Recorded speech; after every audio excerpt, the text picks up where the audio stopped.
So just before this movie review begins, if you are new and you haven't subscribed, do so. If you are subscribed, next to the subscribe button there'll be a little bell. Click that. It just notifies you every time my videos go live on the channel, just so you don't miss anything. You don't wonder why it ain't uploaded. I have, you're just not getting notified. So click that. Cool. I won't ask a second time. Hey everyone. What's happening? I've been to see it. Spider-Man Homecoming.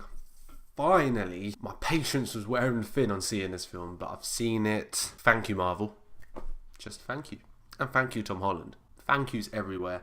We'll get into why in a bit, but I just want to say, if this is your first time watching me do a review, I'm not a critic, I'm a fan. I'm going to give you my opinion on the film from a fan's perspective, if I can get the word out. Don't worry, I'm going to keep it spoiler free, and we'll keep it quite vague, because I don't want to ruin anything. You just need to go see this film. So we're starting off.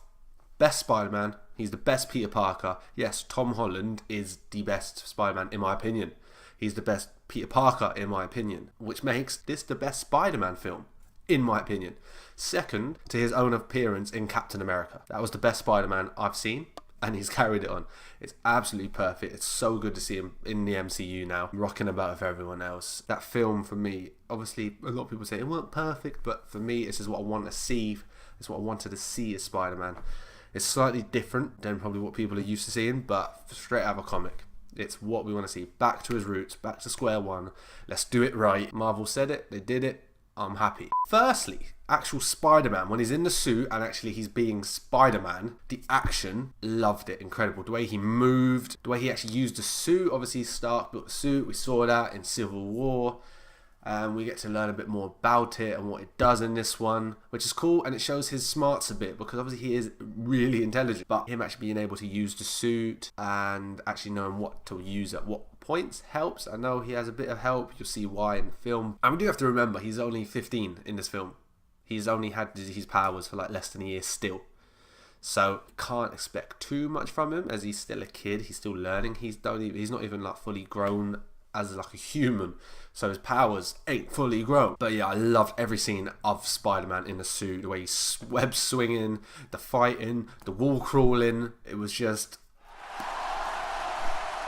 he hit it out the park. Now him actually as Peter was perfect. It was nerdy. He was everything Peter Parker is, basically. He is Peter Parker. As I said, the nerdiness, the awkwardness, the trying to get the girl but can't actually talk to girls. What we see from Peter Parker, what we know from him, and what we love from him, he brings it to the screen wonderfully. And then we got the between the two, because obviously he's still in high school, so he's balancing life as now Spider-Man, wanting to prove himself to Stark and Tony, and that Stark and Tony, he's the same person. And the rest of the Avengers, he wants to join up, he wants to go on missions. He's a kid, he just wants to get going. He thinks he's ready. Obviously he's not, he's only a kid, but the way he balances, it shows him balancing life with school and everything he wants as just a normal teenage boy, but also wanting to be Spider-Man. And they nail it, they really get it with trying to balance it. And we get to see him trying to do this, but he wants to do that, but what does he choose over what at what times? It's really hard for him, but as you will see in this film is a pure coming of age film for him. It's a massive learning curve, and he learns so much, and he actually grows so much throughout this film. I'm so excited to see where they go with it. I know they said, Marvel have said they got massive plans for this character of Spider-Man over the next 5 MCU films, especially through Avengers and then the second Spider-Man, so the sequel to this film as a solo film. They have massive plans to have him as a center character, and he is. Spider-Man just is that center character. It's gonna be pretty amazing to see where he grows even more. I can't wait. He's got so much more to go. Yeah, so the life balance and everything, great aspect. Stark, everyone wondering, Iron Man, Tony Stark, is he in the film a lot? No. He's not. Does he ruin the film? No. It's a Spider-Man film. It's not an Iron Man film, as everyone was saying. I kept saying Iron Man 5, Homecoming. He isn't in it a lot at all. He's in it in quite pivotal roles. In terms of when he's in it, it's important. And there are a lot of things that actually shape the story around it, but he's not in it a lot. So do not worry. It's not Iron Man's film. You're not going to see a lot of him. Parts you see of him are cool. Any Iron Man shot is quite cool. When he's in the suit and he's flying, it's cool. But don't worry, he's not in it a lot. But it is quite a cool relationship he has with Peter. Really cool. You get to see it kind of develop a bit. Father figure, I'm going to sum it up to that. The villain in the film, Vulture, potentially one of the best villains we've seen. One of the most real villains. At the beginning of the film, you get to see where he comes from, why he's doing what he does, and where he gets his equipment.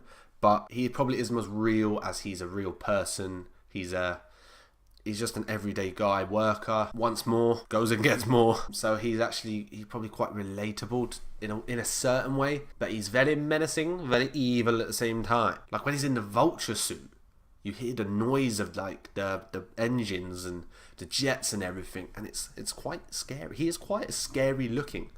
The part is in the trailer where he picks Peter up at one point off a house. It's like a pitch blackout, pure evilness. He tries to end him there and then, really. But what do you expect from Michael Keaton? He's always got the Batman within him. His inner Batman may have came out. The darkness was still there. But he gets a thumbs up from me. So Easter eggs. You'll keep your eyes peeled. Not my glasses. And your ears peeled. Ears peeled. Open. Ears open, that's what I want to say.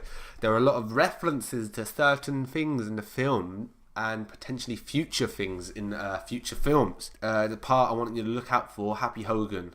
He's next to a jet. He's loading a jet. Listen to what he says on the phone. Potentially some future stuff. I heard it. I thought, oh, that's interesting.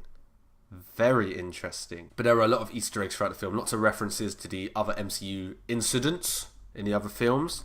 So if you haven't seen them, go check them, or they're just going to go over your head. Unless you're Drax. Nothing goes over my head. My reflexes are too fast. I would catch it. I want to say, Happy Hogan's in the film. Obviously, we know he's in it. Tony Stark's like right-hand man, kind of chauffeur, security guy, whatever. He's such a good character. I'm happy to see him back. He doesn't have a massive role in this film, but it's such a likable role he has. He's really like, what do they say? It's like a point of contact for Peter to get to Stark, really. But he's such a good character. I'm really happy to see him back in the role, because we haven't seen him for a few films now. Was Iron Man 3 would have been the last one? Yeah. Also, we get a few other pop-ups from people. I'm not going to say who. It's actually quite a surprising one. I didn't expect it. Obviously, Captain America pops up in the film, and you've seen him on the TV screen in the trailers. Get over yourself if you haven't. I don't care. But no, there's one pop-up. I'm not going to say who it is or give any hints, but I was surprised. I was very surprised. Quite happy, I guess, to see a certain person back to them to their usual selves. Especially after incidents of Civil War. There's actually a few references to Civil War, and there's a good Captain America one in there, which was quite funny. Again, I'm not going to say it. Just keep your eyes out and ears open. Basically, overall, this film's just, I love it. It's going to set up so much stuff going forward now in new Marvel films that come out in the MCU. It's going to set SpiderMan up for massive things. I mean, the ending was perfect, as in when he's talking to Tony at the end. Perfect, really.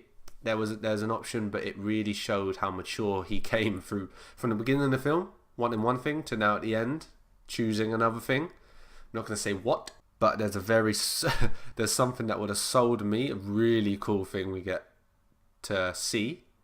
I don't know whether that will come up any more in future films, but keep your eye, or you'll know what it is when you see it. Certain thing I'm not going to say, but my jaw dropped. I was like, oh my god. So everything about this film was just perfect for me. I loved it. I'm gonna go see it again, probably, and again and again. And no, I'm joking. I'll only see it probably once more, potentially twice more. But from the action to the comedy, I mean, the ending was, I've never seen such a perfect ending to a film in my life. I've never seen such a perfect ending to a film, and it just was perfect. It just was perfect. So, yeah, you'll love that. The action was great. Acting was great. Casting was great. Casting, I just want to quickly say, yes, Flash Thompson and potentially MJ have been cast slightly differently. I ain't got a problem with it. I've seen some things they didn't like Flash. I didn't have a problem with him. Like, why would you have a problem with that in that film? In the way that there's new context and the way the film is, there's not a problem. Every casting, I think, I loved. Yeah, humour is amazing. His best friend in it, I've got to say, Really funny. Really funny. Has a really saviour moment at one point. Really good moment from him. He helped out a lot. Let's just say that. So guys, we're ending the review there. I'm sorry if I rambled on a bit. It was just there's so much to talk about. I actually was going to do a spoiler section, but I thought no. Just go watch the film, go enjoy it, and just love it. So if you did like the review, please hit the like button. Subscribe if you are new to the channel to see more of my face. Comment down below if you've seen the film. Let me know what you thought of it. Let me know if you agree with stuff I've said. Let me know your own thoughts. Comment down below as well if you're going to see it. How excited are you? You should be 100%. So yeah, the review's done. I'm going to leave. So I'll see you in the next video. Later.